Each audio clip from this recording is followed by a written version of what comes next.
Genesis 18. The Lord appeared to Abraham near the great trees of Mamre, while he was sitting at the entrance to his tent in the heat of the day. Abraham looked up, and saw 3 men standing nearby. When he saw them, he hurried from the entrance of his tent to meet them and bowed low to the ground. He said, "If I have found favor in your eyes, my Lord, do not pass your servant by. Let a little water be brought, and then you may all wash your feet and rest under this tree. Let me get you something to eat, so you can be refreshed, and then go on your way, now that you have come to your servant." "Very well," they answered. "Do as you say." So Abraham hurried into the tent to Sarah. "Quick," he said, "get 3 seahs of the finest flour, and knead it, and bake some bread." Then he ran to the herd, and selected a choice tender calf, and gave it to a servant who hurried to prepare it.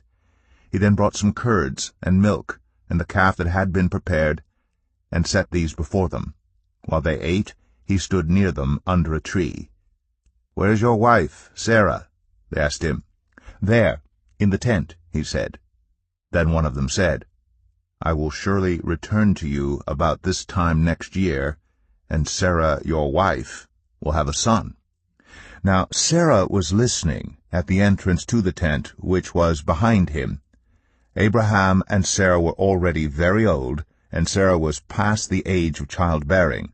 So Sarah laughed to herself as she thought, "After I am worn out, and my Lord is old, will I now have this pleasure?"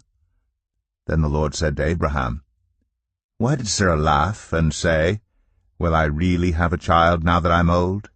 Is anything too hard for the Lord? I will return to you at the appointed time next year, and Sarah will have a son."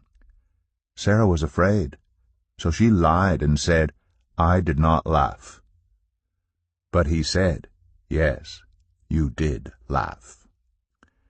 When the men got up to leave, they looked down toward Sodom, and Abraham walked along with them to see them on their way. Then the Lord said, "Shall I hide from Abraham what I am about to do? Abraham will surely become a great and powerful nation, and all nations on earth will be blessed through him. For I have chosen him so that he will direct his children and his household after him to keep the way of the Lord by doing what is right and just, so that the Lord will bring about for Abraham what he has promised him." Then the Lord said, "The outcry against Sodom and Gomorrah is so great, and their sin so grievous, that I will go down and see if what they have done is as bad as the outcry that has reached me. If not, I will know." The men turned away and went toward Sodom, but Abraham remained standing before the Lord.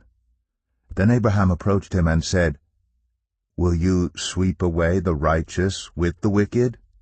What if there are 50 righteous people in the city? Will you really sweep it away and not spare the place for the sake of the 50 righteous people in it?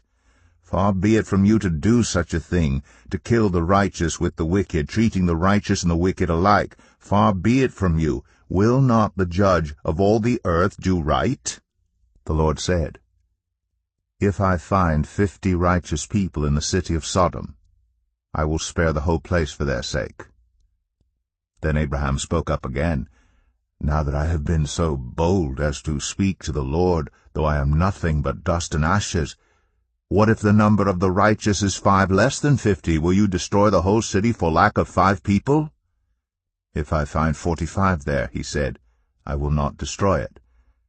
Once again he spoke to him, "What if only 40 are found there?" He said, "For the sake of 40 I will not do it." Then he said, "May the Lord not be angry, but let me speak. What if only 30 can be found there?" He answered, "I will not do it if I find 30 there." Abraham said, "Now that I have been so bold as to speak to the Lord, what if only 20 can be found there?" He said, "For the sake of 20 I will not destroy it."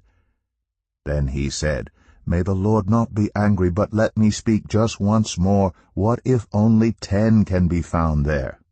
He answered, "For the sake of 10, I will not destroy it." When the Lord had finished speaking with Abraham, he left, and Abraham returned home.